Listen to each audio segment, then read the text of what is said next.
All right, good morning, folks. I don't know what the quality of the sound will be, but you guys are used to me being in the studio and having my great producers help me create some great content.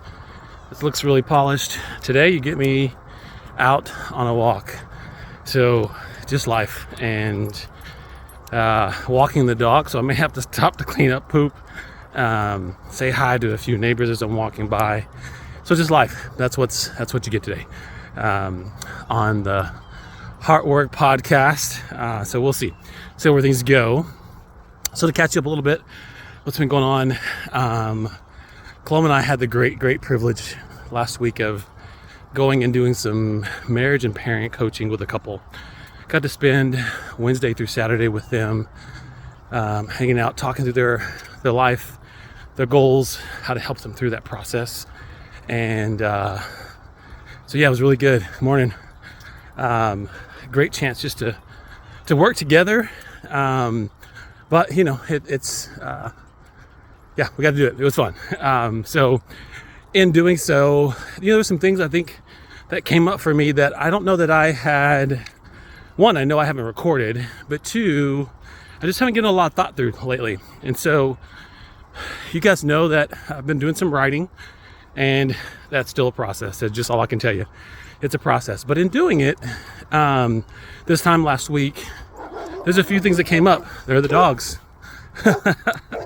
Told y'all getting the real deal today. So we'll pause from the details.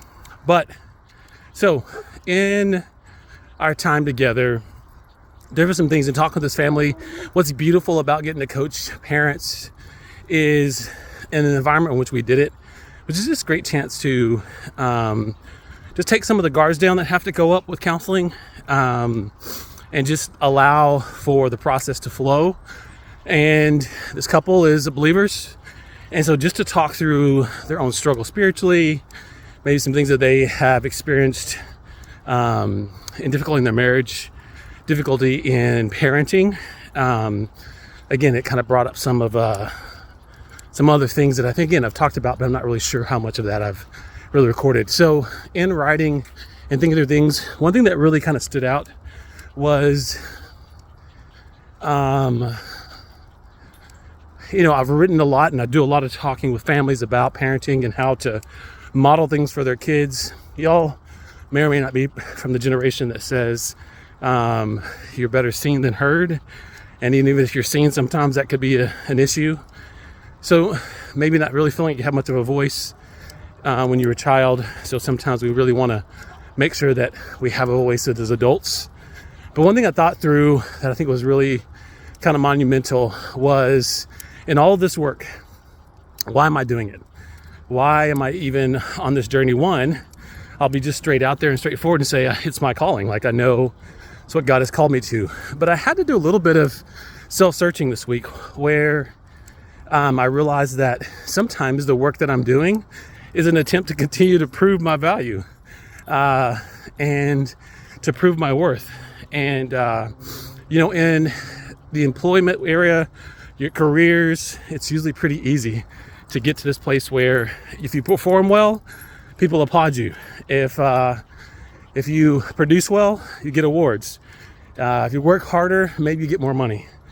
And what I know with my own difficulty, those of you who know the whole pain and peace cycle stuff, one thing that I know is that when I can feel inadequate, my go-to is to try to prove my adequacy, right? I want to prove how good I am. And so, you know, this weekend we're talking through things, and one of the things that, again, back to what stood out was this sense that I have been trying, and I think I'm a little better at it now, but I have been trying to not be my dad, and trying to prove that I'm going to do differently in fathering than he did. And I know I've said that in a few people, probably said in a few places. Now recently I've even said it in my book. But why I say that, again, y'all have heard me say too, this is not throwing my dad under the bus. This is not throwing my parents under the bus. My dad had a extremely difficult childhood with a stepfather that was extremely abusive. So it's not throwing that under. But I am talking about what my experience was as a child in his home. The dog's got to stop. As a child in his home and in their home. And what I realized was that there was this sense of constantly performing to see if I can get love. And so what I decided, we talk a lot about these inner vows. What I decided, unknowingly, maybe there's a place where I knew it, was that, you know what, dang it, I'm going to be the best father ever. And I am going to raise the best kids ever. Didn't maybe say that about my marriage, but it's definitely what I said about being a father. And having to think through that and working with this couple this week, it just was a chance to really just get some of those words out, that they're somewhere in writing, they're somewhere in a journal, they're somewhere. But anyways, I know that I haven't really said it here. And so having to realize, when am I having difficulties? Like, when are things a little tough at home? A lot of what I've written is because it's our journey. Like, it isn't just me sitting in a counseling office, isn't just work. It is what we live. And so what did we discover this week? I discovered how our boys, if there's something I think we've done right, is it looks like our boys have caught it when we sit down, we have conversations with them about their own difficulties, or we have a conversation about what's going on in life, and we're able to see some level of interaction and begin to see that in an attempt to, maybe where there was some bad intent on my part, as in selfish, we're able to see that maybe there was some good that came out of it. And so what do I mean by that is realizing that when we face some difficulties or obstacles, it isn't that we do it perfect. It isn't that we do it right. What I'm finding is that we just lean in and walk through and work through the things that are before us. And you heard James mention that a little bit in the podcast with him. And so the battle that I realized that I was having was the fact that I was trying to be the perfect dad. And I can see that in other folks. I can see that in working with people, but I don't know that I've had to confess that. And so it's now being able to see after this weekend, it's a lot of where things come from is if it's something doesn't land right. Maybe you can relate to this. Maybe your kids don't land where you think they're going to land, or doing what you think they're going to do. Guess what? They're not you. And so I realized my boys aren't me. And so nor do they have to be the product of whatever inner vow or goal that I had. But I get the great joy of celebrating who they are. And so as we were talking to this couple this weekend and watching this dad who desperately wants to love his children well, and a mother who wants to do the same, to be able to say to them, you're doing it. And perfection isn't the goal. We say that all the time, right? We'll say, I'm not perfect. And then we gotta give that's a caveat to whatever statement we want to give. Well, duh, people, we know.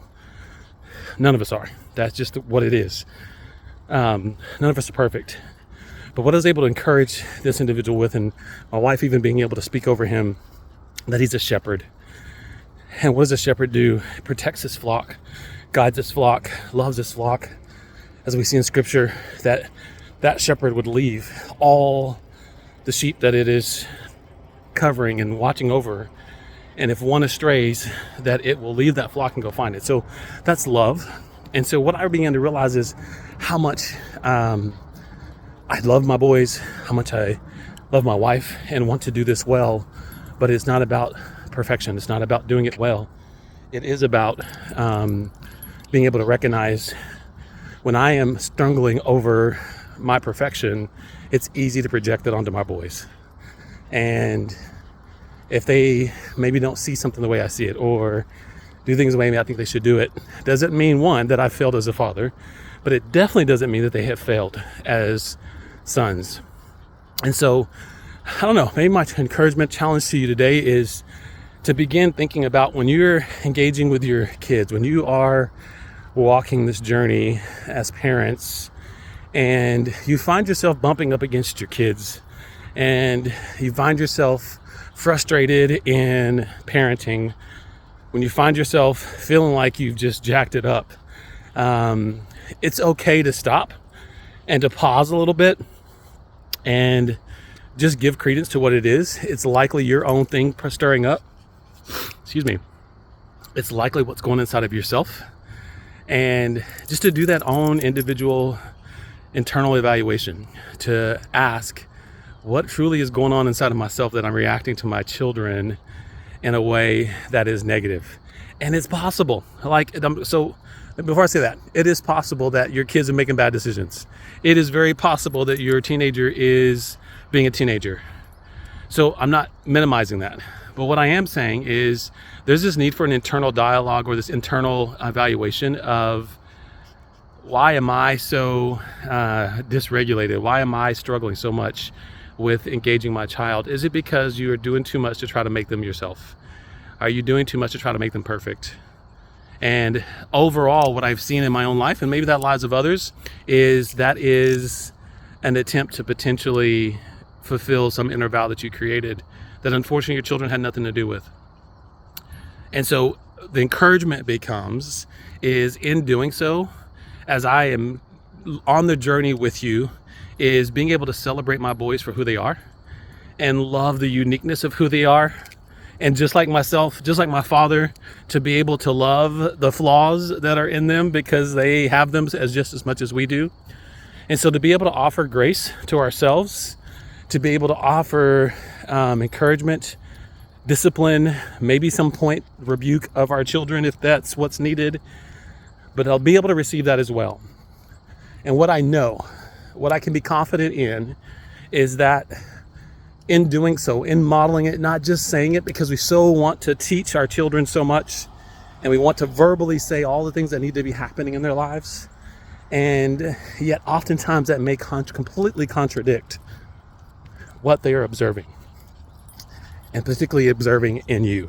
And so more than just simply trying to teach it and tell them and being frustrated why aren't they getting it, maybe it's just a chance to do your own internal evaluation of, what are we modeling? What are we modeling for them? Because what I know is at some point they're going to repeat it. And so the other encouragement becomes, they are going to either repeat the good things, or they're going to repeat the bad, or they're going to repeat both. And we're going to have a reaction to it. And in doing so, the one joy that I can stand today before you to say that I have is our boys are repeating our faith. And it's not as in they're doing our faith. What I can look at and say is, I truly have 3 boys that sit before us that walk their own journey with their Lord Jesus.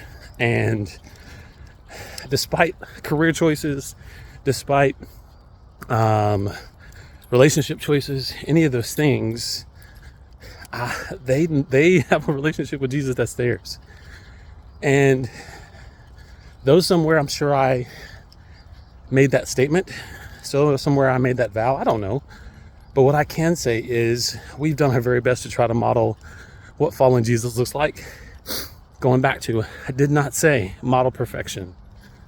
And sometimes things that we get caught up in is trying to be perfect, or trying to not be our parents, or do better than our parents. Or maybe because they were so great parents, we want to do just as great as they did. And when we fall short of that, we get on ourselves. So what's the purpose? Y'all are hearing me a little bit of a ramble as I walk on. But I just wanted to get on today and maybe do something that wasn't as polished. And I don't even know if y'all can be able to hear this very well with all the stuff that's going on. But I do want to tell you today, you parents that are out there that are trying, and it feels like it's falling short. What I know in my own journey, what I know in working with people, and it just was re-emphasized, it was affirmed this weekend, is our children would get it. Our children would catch it when they see us walking the journey that we are made to walk. We're walking obedience. When we have difficulty and we apologize, when we realize that we're potentially parenting from a very difficult place of our own, it's amazing how things change. And they are able to understand, experience, and hopefully live out what humility, empathy, all those things look like. So my challenge to you today, just pursue wellness for yourself and know what your relationship with Jesus looks like. Check yourself when needed, and you might be pretty amazed at what happens on the other side with your kids. And get outside. It's gorgeous out here right now. All right. We'll talk to you guys later. Thanks.